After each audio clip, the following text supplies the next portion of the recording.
Good morning, dear students. Beta, today we will do the next season, that is spring season. ठीक है, this is on page number 55. So firstly you will mention the date, then day. ठीक है, तो पहले हम picture की तरफ बढ़ते हैं. You can see the flowers. ठीक है, सभी को पसंद होते हैं फ्लावर्स, स्पेशली गर्ल्स को. You can see different colours. Flowers Bloom in spring season. तो स्प्रिंग सीजन में क्या होता है, फ्लावर्स बाहर निकलते हैं, न्यू न्यू फ्लावर्स लगने शुरू हो जाते हैं. ऑटम सीजन में हमने किया था कि पत्ते फूल सब जड़ जाते हैं, और स्प्रिंग सीजन फिर ऐसा होता है जिसमें न्यू होप होती है. New hope in the sense कि जो ट्री बिल्कुल ही हमें रूखे से लगते हैं, लगता है कि अभी इन पे लीव्स आएंगी नहीं, फ्लावर्स आएंगी नहीं दोबारा, लेकिन वो दोबारा आने शुरू हो जाते हैं. मौसम इतना अच्छा लगता है जब हम चारों तरफ ग्रीनरी ही ग्रीनरी को दोबारा देखते हैं और फ्लावर्स ही फ्लावर्स हमारे अराउंड होते हैं. Spring season. The spring season begins after winters are over and before the onset of the summers. देखो, आपको पता है कि जो हमारे 3 मेन सीज़न हैं, ठीक है बेटा, 3 मेन सीज़न कौन से हैं? समर, उसके बाद मॉनसून, उसके बाद विंटर. तो आपको पता ही है कि विंटर के बाद अगेन क्या आ जाएगा? समर. ठीक है, ये मैंने दोबारा इसलिए लिखा क्योंकि आपको इजीली समझ आए. जो हमने किया था ऑटम सीज़न वो इसके सेंटर में होता है, और जो हमने किया है कर रहे हैं स्प्रिंग सीज़न जो वो इनके सेंटर में होता है. ठीक है, तो विंटर के बाद और समर से पहले, सर्दियों के बाद और गर्मियों से पहले कौन सा सीज़न आता है? स्प्रिंग सीज़न, जिसे हम बसंत भी बोलते हैं. द स्प्रिंग सीज़न जो है वो कब शुरू होता है, ये डिस्कस हो गया. It is neither too hot nor too cold during this time. ना तो ज़्यादा गर्मी होती है, ना ही ज़्यादा सर्दी होती है इस मौसम में. It is called the queen of the monsoon. इस मानसून इस टाइम को इस सीज़न को क्वीन ऑफ सीज़न बोला जाता है, क्योंकि इस मौसम में सबसे ज़्यादा हमें अच्छा लगता है, क्योंकि ना ज़्यादा गर्मी है ना ज़्यादा ठंड है, और चारों तरफ ग्रीनरी ही ग्रीनरी और न्यू फ्लावर्स जो है उगने शुरू हो जाते हैं. तो इसे क्वीन ऑफ सीजन्स बोला जाता है, क्योंकि क्वीन जो होती है उसे हम ब्यूटीफुल कंसिडर करते हैं, रानी को. ठीक है, तो इस मौसम को सभी मौसम्स की रानी बोला जाता है. It is the most beautiful period as the earth looks lush green with new leaves and flowers. Lush मतलब full of.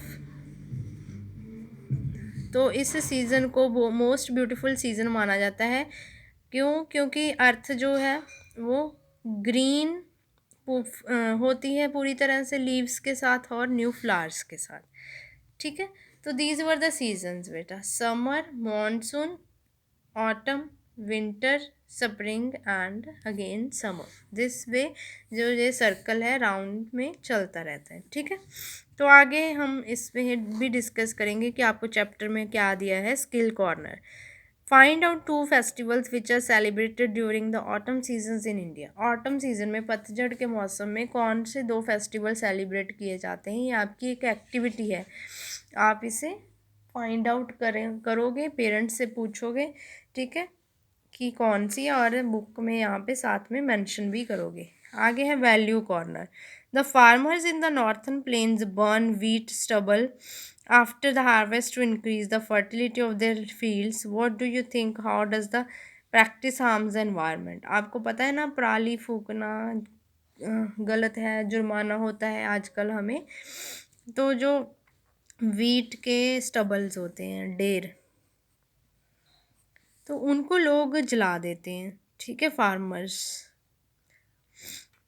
क्यों? क्योंकि ताकि जो लैंड है उसकी जो वो उपजाऊ बनी रहे. फर्टिलिटी क्या होता है? उपजाऊ, कि फसल और अच्छी होती रहे. ठीक है, तो उसके लिए उसे ख़त्म कर दिया जाता है पराली को. क्या आपको लगता है कि ये हार्मफुल है एनवायरनमेंट के लिए? अगर है तो कैसे है? इसे आप इन 1 और 2 लाइन्स में यहाँ पे मेंशन करोगे. नेक्स्ट है beyond borders. The lowest temperature recorded in the world is -89.2 degree Celsius at Vostok station in Antarctica. हमने डिस्कस किया था कि मौसम जो बर्फ़ होती है जब पड़ती है सर्दियों में, तो 0 डिग्री सेल्सियस भी जो हो जाता है टेम्परेचर। तो पूरे वर्ल्ड में जो रिकॉर्ड है, इसमें हमें न्यू इन्फॉर्मेशन दी गई है कि वर्ल्ड में -89.2 डिग्री सेल्सियस जो टेम्परेचर रिकॉर्ड किया गया था वॉस्टॉक स्टेशन में अंटार्कटिका। ये वही कॉन्टिनेंट है जो मैंने आपको बताया, कॉन्टिनेंट जिसे हम महाद्वीप बोलते हैं। जैसे हम एशिया कॉन्टिनेंट में रहते हैं, 7 है ये टोटल, तो उनमें से एक अंटार्कटिका है। यहाँ पे टोटली बर्फ़ होती है, यहाँ पे कोई रह नहीं सकता। यहाँ पे सिर्फ स्टेशंस बने हुए हैं। स्टेशन कौन से? Research stations.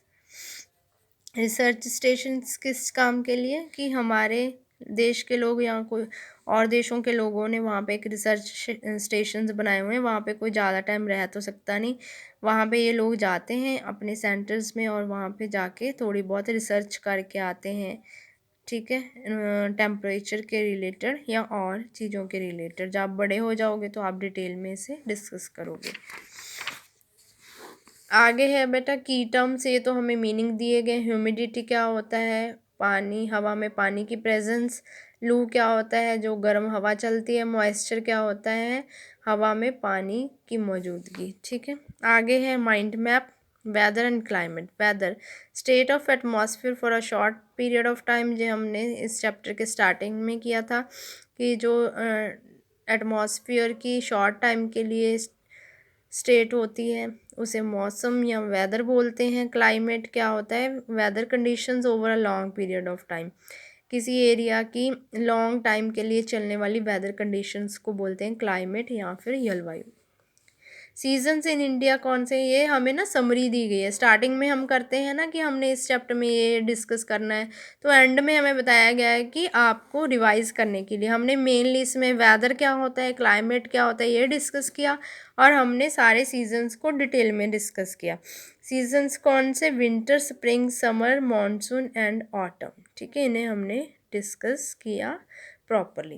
I hope beta that you understand this chapter number 8, ठीक है। The name of the chapter is Climate of India. I hope so that you understand it. If you don't understand और you feel कि आपको कोई particular part समझ नहीं आया, ठीक है, then you can leave a message to Manpreet ma'am, your in charge, ठीक है। She will inform to me, वो मुझे बता देंगे, then I will explain that part again, ठीक है। थैंक यू बेटा, हैव अ नाइस डे।